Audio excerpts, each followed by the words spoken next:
नमस्कार, मैं हूं प्रकाश सिंह और आज मेरे साथ एक ऐसे शख्सियत मौजूद हैं जिनकी राजनीतिक पारी की शुरुआत हुई भारतीय जनता पार्टी से।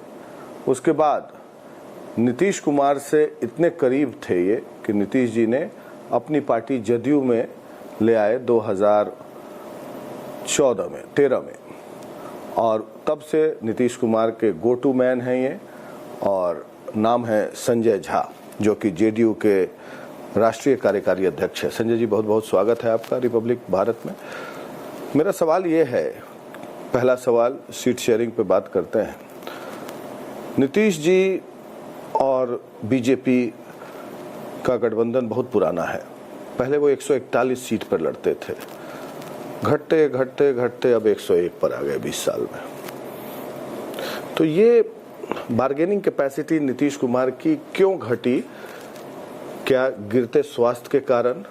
क्योंकि आज भी मेरा मानना है वोट नीतीश कुमार का है ग्राउंड पे, बीजेपी का नहीं है।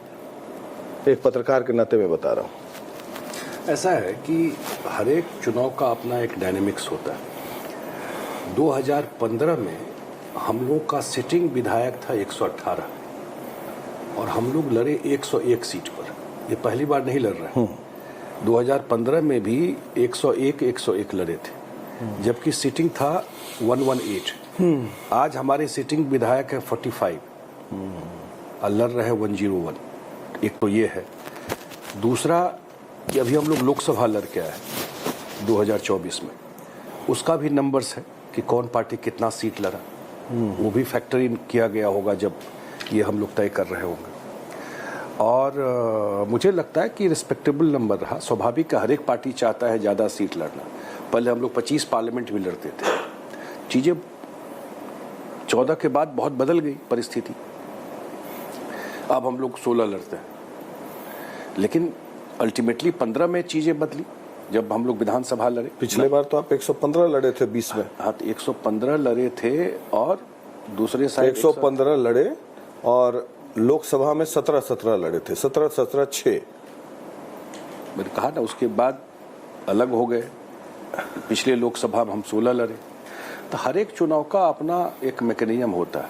हम उसी हिसाब से आपको बता रहे हैं। वही कह रहा हूँ। पिछले बार बीजेपी आपसे बहुत कम लड़ी थी, आप 115 या 16 लड़े थे। वो 110 लड़े थे। हाँ, वो 110 लड़े थे और हम 115 लड़े थे। इनफैक्ट वो भी नहीं है, हम 122 लड़े थे, वो 121 लड़े थे। एग्जैक्ट यही है। अच्छा, मांझी जी को फैक्टर और उसके बाद मांझी और सहनी थे, तो दोनों में को एक एक ढलाई को आपको हैंडल करना था।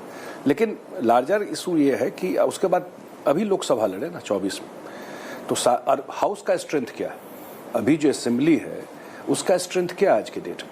वो भी तो फैक्टर इन होगा कि किस पार्टी का क्या स्ट्रेंथ है। तो उस बेसिस पर सारा डिस्कशन के बाद ये नंबर सेटल किया।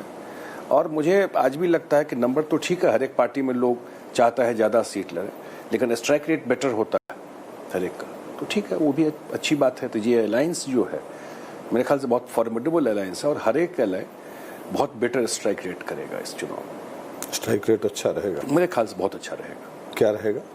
मैं एग्जैक्ट फिगर तो नहीं कह सकता, 75%, 70%, लेकिन ये 2/3 की तरफ जाएगा। ये 2/3 रिजल्ट जो है, जो ग्राउंड में दिख रहा है, थोड़ा उसका रिफ्लेक्शन लोकसभा में भी था। लोकसभा में भी 170 प्लस सीट हम लोग लीड किए थे।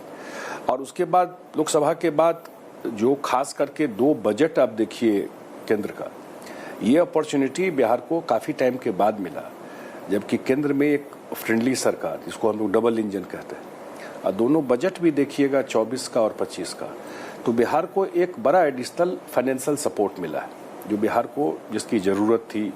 हम लोग हमेशा विशेष राज्य की दर्जा की बात करते थे, अब वो तो हो नहीं सकता, प्रोविजन ही खत्म हो गया। उसके बाद हम लोगों ने कहा कि विशेष पैकेज स्टेट को मिलना चाहिए फॉर डिफरेंट रीजन। वो एक पैकेज मिलना स्टेट को शुरू हो गया।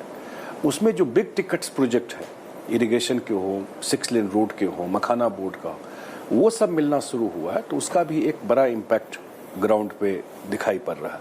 प्लस नीतीश जी का यात्रा जो रहा, प्रगति यात्रा, उस सब का काम, तो ऑल टुगेदर एक पॉजिटिविटी है। नहीं, आप कह रहे हैं कि लोकसभा का रिफ्लेक्शन है कि 160-65 सीट आया। मैं आप ही के बात से एक कंजेक्चर बताता हूँ। 2019 में आप लोग को 39 सीट आया, लेकिन 2020 के चुनाव में आप महज 6 सीट से जीते। तो ये कोई पैमाना नहीं हो सकता है, क्योंकि 2019 में हमारे एक अलायंस पार्टनर थे लोकसभा में जो 20 में चले गए, वो भी एक बड़ा पैमाना था। उसके वजह से हम लोग 30-35 सीट हारे। मुझे एडमिट करने में कोई दिक्कत नहीं है कि इनिशियल एक कंफ्यूजन रहा इस अलायंस में, ये सब लोग जानते हैं। सहनी जी आए थे, चले गए, कुशवाहा जी उधर थे, इधर आ गए। मैंने ये तो चलता रहा। वो चुनाव भी मुझे लगता है कि ये कंफ्यूजन नहीं रहता तो 150-60 का चुनाव था।